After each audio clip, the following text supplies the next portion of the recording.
you mentioned just the fact that it's resources meeting expectations.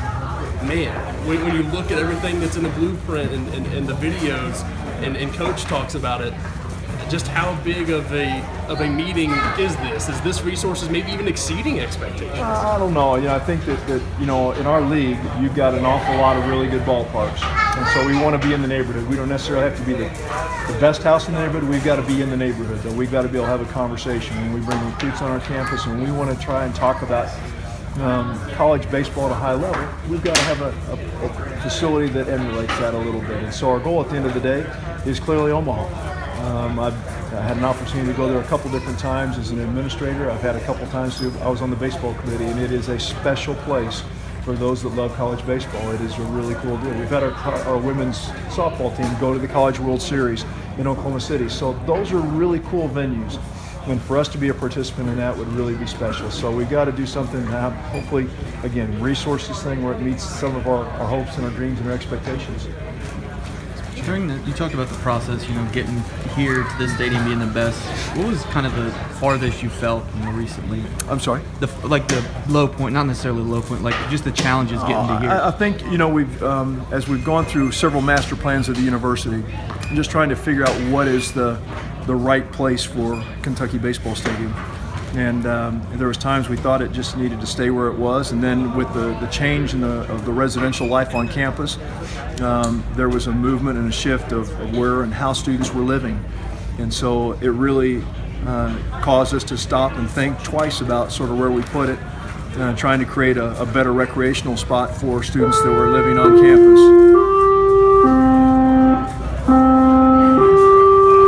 Playing your song.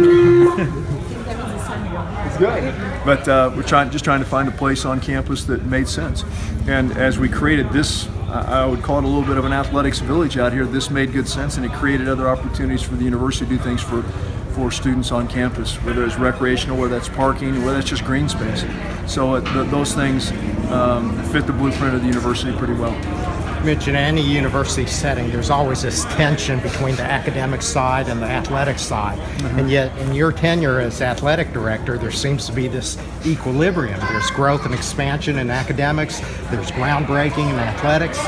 What do you attribute that balance to? Well, I think that I hope that people come to places of balance. You use the word. I think that that's a really good word. We want to find a way to we want to be a great front porch for the university, and to do that, we want to have a product that people are proud of, and we bring people to our campus, and we absolutely showcase the University of Kentucky in the right way. If we do that, other folks want to come, whether that's other alumni, other donors, other students. They want to come be a part of a really special place.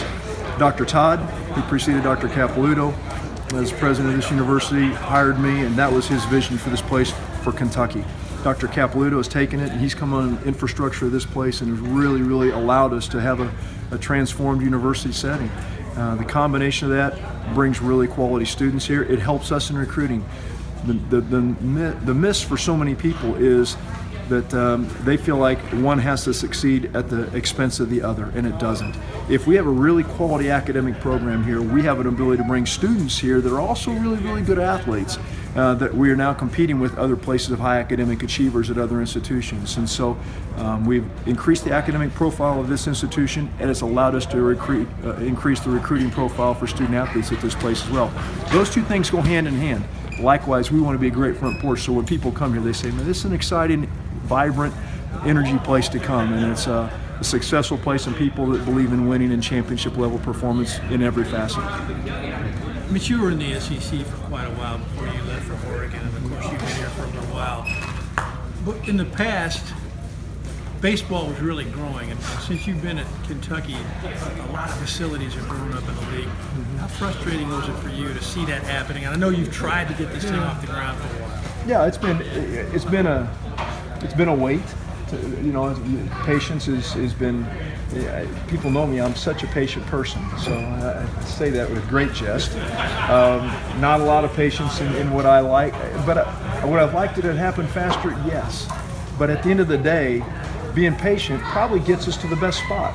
Had we gone earlier, we probably would have been sort of on the other side of campus, sort of in the same parking quandary that we've had before. Now we're in a spot where parking isn't going to be as much of an issue. Our fans can get to it. It's fan accessible. We're in a really good spot in terms of an athletic village. But the best piece, above all, is the timing on it for us as it relates to coming in, I will say, late in the game in terms of facilities. We've had a chance to sort of see what everyone else has done. And we've been able to say, we'll take a nugget of that one, and we're going to take a nugget of that one, and we're going to go take 2 or 3 of these, and we're going to put them together to get what I would call the best yes. Thanks, man.